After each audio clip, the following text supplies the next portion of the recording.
Bueno, buenos días, tardes ya para todos y para todas.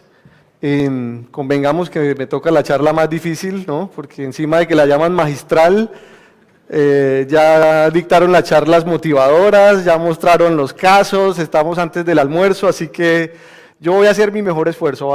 Viajé bastantes kilómetros para hacer eso. Ahora tengo un solo cargo, porque solo es el de subdirector del Instituto de Estadística, los otros cargos son cosas que desarrollé en el pasado. Quiero arrancar agradeciendo al gobierno de Chile por la invitación y a la Fundación Avina que me trajo. La Fundación Avina es además mi anterior casa antes de venir al servicio público. Y Daniel Penac en un libro sobre la lectura dice que toda lectura, todo libro, toda historia, todo cuento, toda película o discurso es un contrato entre quien echa el cuento y quien escucha.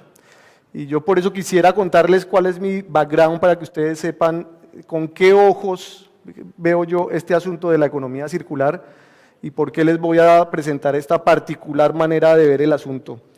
Y para eso voy a contarles tres hechos de mi pasado reciente. Yo vengo de trabajar en la Iniciativa Regional para el Reciclaje Inclusivo, que es una iniciativa entre banca multilateral, empresas de consumo masivo y recicladores de base. Y cocinar esa sopa entre esos intereses mezclados, pues es bien difícil. Yo me dediqué a mirar con mis colegas temas de política pública, de problemas empresariales, de problemas de inclusión social, y de ahí sale mucho este caldo. Lo segundo es que yo vengo de dictar en la Universidad del Rosario de Bogotá un seminario sobre economía circular con un colega experto en regulación, porque nos parecía que sobre economía circular estaban hablando los diseñadores industriales, pero los economistas no habíamos dicho nada, ¿sí? Y es raro, y eso dio origen a que muchos de los enfoques de la economía circular hicieran énfasis en el ecodiseño y poco énfasis sobre los contextos económicos, las rentas, los incentivos necesarios para desarrollar una economía circular. Y ahora mismo estoy de subdirector de un instituto de estadística en el que nos proponemos no solamente entregar datos, sino entregar información, y en ese sentido queremos ser la antítesis del contador de estrellas del Principito. No sé si lo han visto, pero si recuerdan bien, el contador de estrellas del Principito contaba estrellas por contar estrellas, y nunca le pudo contestar al Principito para qué se dedicaba a eso. Nosotros creemos que la información es para formular los diagnósticos sobre los problemas que enfrentamos, para formular la teoría de cambio que resuelve esos problemas y para monitorear si estamos aplicando la teoría de cambio y si fue buena la teoría que escogimos, ¿sí? Antes de arrancar, pues entiendo que este foro tiene el propósito de ser de alcance latinoamericano, así que mi promesa de valor frente a ustedes es hablarles sobre el contexto latinoamericano, donde hay muchas diferencias entre estos avances enormes que hemos visto de los emprendedores chilenos y lo que sucede, por ejemplo, en Centroamérica, ¿sí? Entonces vamos a hablar un poco de esas limitaciones. Y quiero aprovechar de algo que dijo mi colega Andrés Abecasis, y que me parece que vale la pena conversar mucho más sobre eso, que es la dimensión social de la economía circular. La economía circular, al fin de cuentas, es el nuevo nombre del desarrollo sostenible y surge porque estamos explotando los recursos naturales renovables a una velocidad más alta que la velocidad a la que el planeta se puede recomponer, por un lado, y por otro lado estamos explotando los recursos no renovables a una velocidad con la cual este siglo vamos a acabar con los inventarios de recursos naturales no renovables, ¿sí? Y en buena parte, ¿por qué pasa eso? Pues uno, cuando mira muchos casos, se da cuenta que la sobreexplotación de los recursos naturales está soportada en procesos de exclusión social, ¿sí? O para ponerlo en términos de los economistas hablamos de un costo especial que enfrentan todas las empresas, todos los emprendedores, que es el costo de transacción, que no es otra cosa que el costo de usar los mercados. Si se imagina una discoteca, es el costo que le cobran a uno por entrar a una discoteca, ¿sí? Entonces pensemos, cuando hay sobreexplotación forestal, ¿qué sucede? Son poblaciones marginales que no tienen acceso a energías limpias baratas, que están muy lejos de los mercados para vender productos propios, que tienen, como en mi país, que están que el Estado está muy lejos, el Estado está en Bogotá y esta gente está en la selva amazónica, y viene la sobreexplotación forestal. La explotación ilegal o criminal minera que ocurre, por ejemplo, en el Pacífico colombiano y que está acabando con nuestra selva, pues también está asociada a procesos de exclusión de poblaciones que no han tenido los servicios del Estado, que no tienen manera de sacar a un costo razonable sus productos al mercado, o sea que no pueden usar los mecanismos del mercado.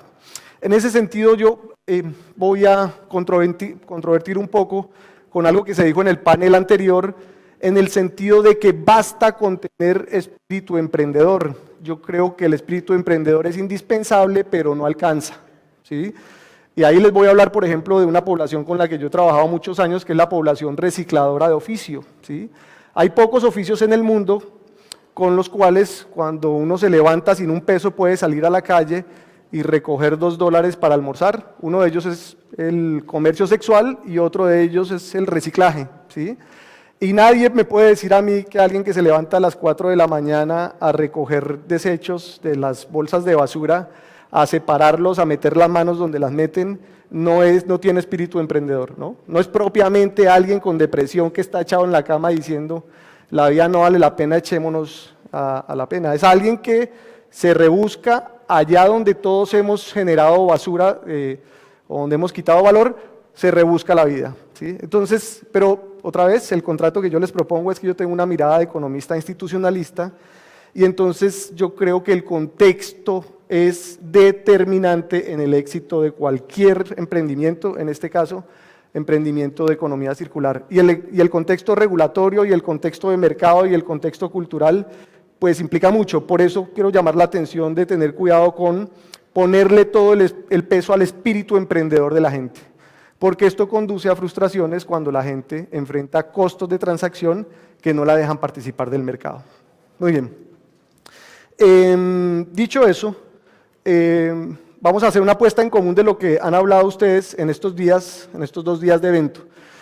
Como antecedentes dijéramos que hay como 2 grandes hitos. El primer hito fue el informe de Bortland que dijo, ojo, estamos teniendo un desarrollo económico desvinculado del medio ambiente. Fue un anuncio militante desde los ambientalistas al que francamente poca parte de la sociedad le paró bolas.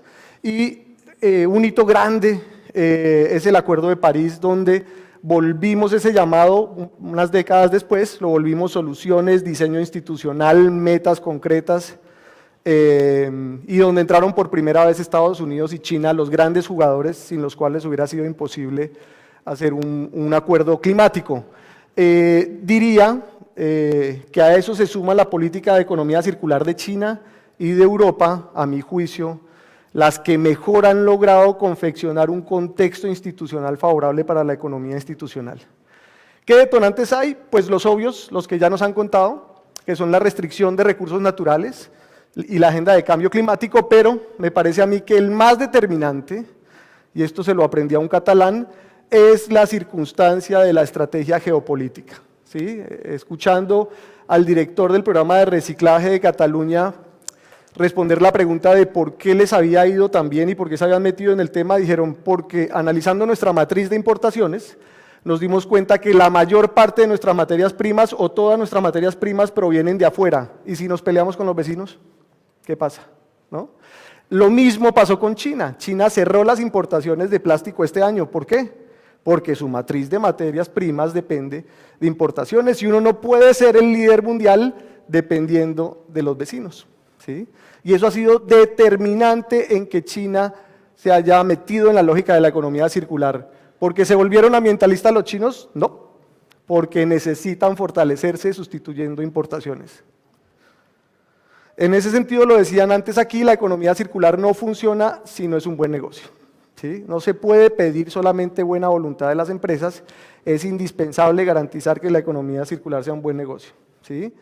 Y en ese sentido, la economía circular, que es un nuevo letrero para unas viejas ambiciones, aunque suma una cosa fantástica que es, hagamos el desarrollo sostenible no solo arreglando el daño, sino generando riqueza, pero los principales abordajes que yo encuentro son los primeros, gracias a quienes nos pusieron el título de economía circular en el escenario, que fueron los diseñadores, es un foco en el ecodiseño, ¿sí?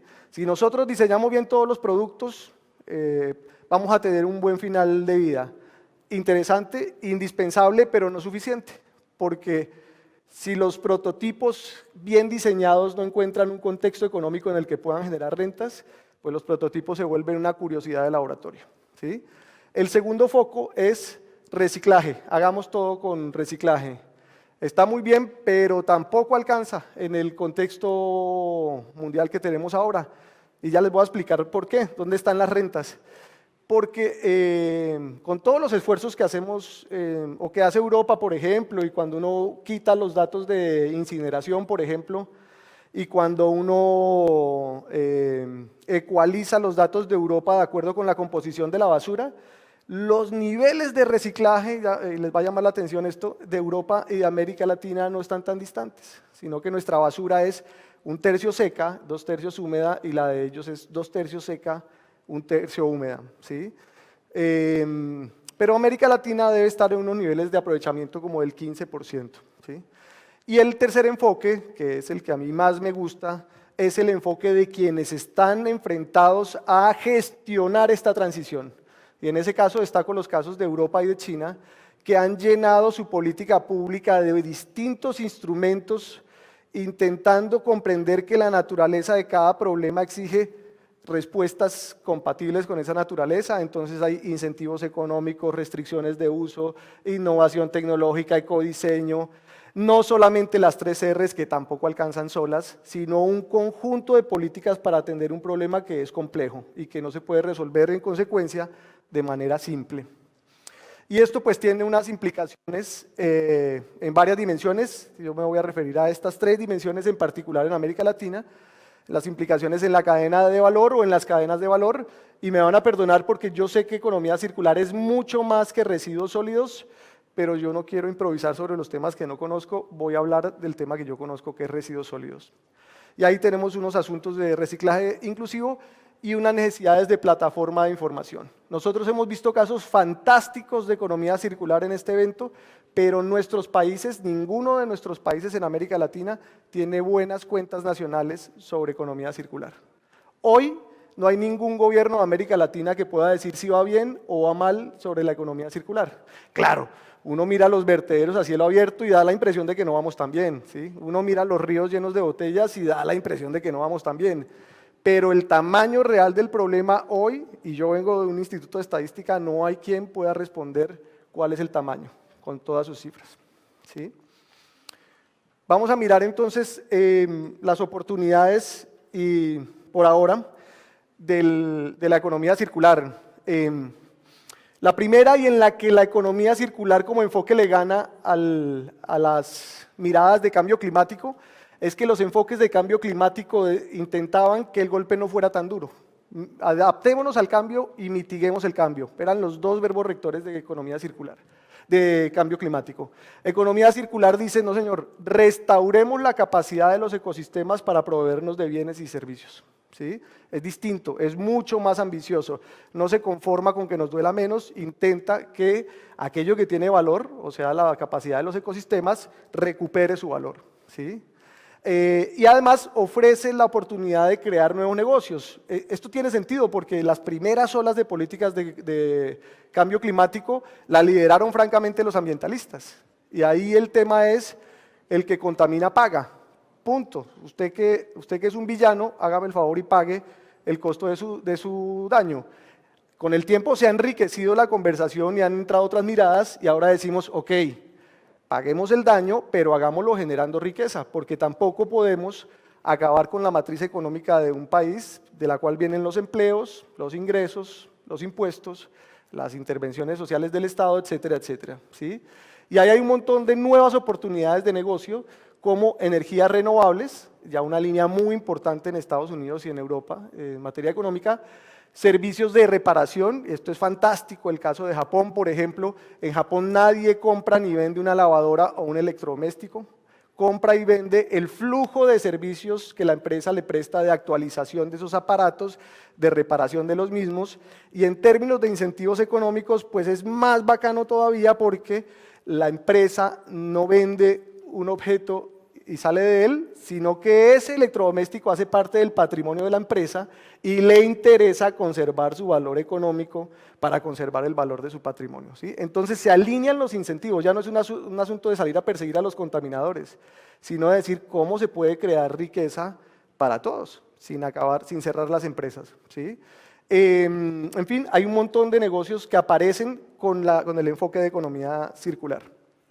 Tenemos limitaciones enormes y, para ser franco, aunque los emprendedores nos muestran nortes y han sido muy exitosos, son una minoría en América Latina, porque todavía enfrentamos unos marcos dominantes de incentivos muy poco favorables a la economía circular. Ahora les hablo de uno particular. Tenemos que tomarnos el tiempo para las transiciones tecnológicas. Las transiciones tecnológicas no ocurren solamente con la voluntad, hay que hacer investigación y desarrollo, hay que hacer pruebas, hay que equivocarse, hay que recuperar la plata que se perdió en esos experimentos fallidos. Tenemos que tener una agenda en la que produzcamos datos que generen información y que produzcan conocimiento, ¿sí? Muy bien, algunos desafíos en la cadena de valor.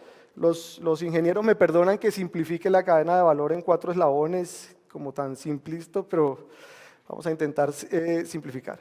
En materia de la industria transformadora en América Latina, ¿qué predomina hoy? El downcycling, ¿sí? Son escasos. ¿Qué significa downcycling? Hacer reciclaje perdiendo el valor del material. Cuando uno agarra un plástico y lo vuelve un balde, o uno agarra un plástico y lo vuelve una manguera, le dio a ese plástico una segunda vida, pero de pronto no llega a la tercera y con seguridad no llega a la cuarta vida. En cambio, el reciclaje de PET para proyectos de botella a botella son tecnologías de upcycling que conservan el valor del material porque tienen que volver a envasar alimentos, por ejemplo, ¿sí? Nosotros tenemos muy pocas tecnologías de upcycling en América Latina por ahora. Y tenemos un dato que ha sido relevante y que nos ha pegado mucho en el mercado del reciclaje, que es el cierre de importaciones de materiales reciclables de la China. Eso ha hecho, por ejemplo, que en Estados Unidos se cierren compañías completas de reciclaje porque la China era su principal mercado, y a los recicladores nuestros, aunque no lo crean, eso les ha pegado durísimo porque el precio del plástico en las calles se ha caído mucho porque ya no hay quien compre todo el volumen que compraba tanto la China. O sea que al final las decisiones de China tienen que ver con los pobres de nuestras calles en América Latina, ¿sí? En el eslabón del sector productivo o de consumo masivo, perdón que la primera viñeta debería ir en el anterior, cuando uno mira en América Central, pues no hay mercados, otra vez. Los recicladores pueden recoger botellas de PET, latas de aluminio, etcétera, pero un reciclador de Panamá tiene que poner a viajar su PET hasta Costa Rica o hasta México, y piensen que en el reciclaje el flete pesa por ahí el 70% de la estructura de costos. Ahí ya se perdió el negocio. Hay una altísima demanda de materiales vírgenes. Las empresas líderes en América Latina, por lo menos en el sector de consumo masivo en reciclaje, tienen botellas que… El tiempo se me fue al carajo, perdón, voy a correr. Las empresas líderes incorporan hasta el 50% de material reciclado en sus botellas de PET. Y ese es el gran logro en América Latina de las empresas líderes que trabajan solas, porque no hay reglas generales que obliguen a todos a hacerlo de esa manera, ¿sí? Tenemos muy pocas empresas con metas internas de reciclaje y muy poca coordinación sectorial. Los primeros experimentos de coordinación sectorial han aparecido en Chile a propósito de la ley REP, en Brasil con el acuerdo sectorial, en Colombia con la Alianza Nacional para el Reciclaje Inclusivo, y aunque aquí se ha mencionado el caso de México, yo francamente no lo incluyo porque el caso de México se basa en los primeros eslabones de recuperación donde hay bastante trabajo esclavo, ¿sí? En consumo y generación de residuos, pues tenemos muy baja separación en la fuente, ¿sí? Todas las tías de uno le dicen, mijo, yo para qué separo la basura si después llega el camión y mezcla. Así haya recicladores recuperando en la calle, eso no es una cosa que esté instalada en nuestras sociedades latinoamericanas, ¿sí? Un problema muy serio, la cultura ciudadana para la economía circular es inexistente. Díganme ustedes cuál político ha intentado ganarse una elección en América Latina prometiendo economía circular, ¿sí? En consecuencia, no podemos ir a exigirle a nuestros políticos dónde están las políticas de economía circular, dónde está el presupuesto para economía circular. Un dato que me voy a adelantar en la recuperación de materiales es que en América Latina, sorpréndase, apenas el 2% de las ciudades tiene un programa formal de reciclaje inclusivo, pero las ciudades de América Latina destinan más o menos la mitad de su presupuesto a gestionar los residuos. O sea que ¿dónde está puesta la plata? No en la tecnología de aprovechamiento ni de economía circular, sino en el mejor de los casos, recoger, transportar y enterrar basura, ¿sí? Mientras tanto, los recicladores de calle viven hoy con la venta del material que les queda. Ya voy a terminar con esto. Esta que me toca porque trabajo en un instituto de estadística, ¿cómo no digo esto? Entonces, ¿en qué estamos empezando a conversarnos en América Latina sobre la agenda de datos e información? Necesitamos datos macro para saber si como país estamos cumpliendo la tarea, o sea, meter esto en las cuentas nacionales, ¿sí? Hoy para conseguir un dato de cuentas nacionales sobre reciclaje hay que exprimir las cuentas nacionales y el grano, como en las fotos es un grano grueso. Necesitamos información meso, o sea, poder ver cómo las cadenas de valor son circulares para poder determinar las eficiencias al interior de la cadena y corregirlas. De eso no hay nada hoy. Algunos estudios particulares de alguna cadena de valor. Y por último, necesitamos dato micro que nos permita saber qué tan circular es cada producto. Es muy fácil en una botella de PET porque hay 2 materiales o 3, pero en un electrodoméstico es dificilísimo, en un celular. Tenemos metales de distinta vida útil, tenemos polímeros, tenemos distintos tipos de materiales. Sacar un índice de reciclabilidad de producto es una cuestión muy difícil. El problema de no tener información es que, como dice mi tía, si uno no sabe para dónde va, cualquier bus le sirve, ¿sí? Y con esto, porque se me acabó el tiempo, estaba que hablaba mucho más, pero les quiero agradecer de nuevo por la atención y excusarme por el tiempo antes del almuerzo. Muchas gracias.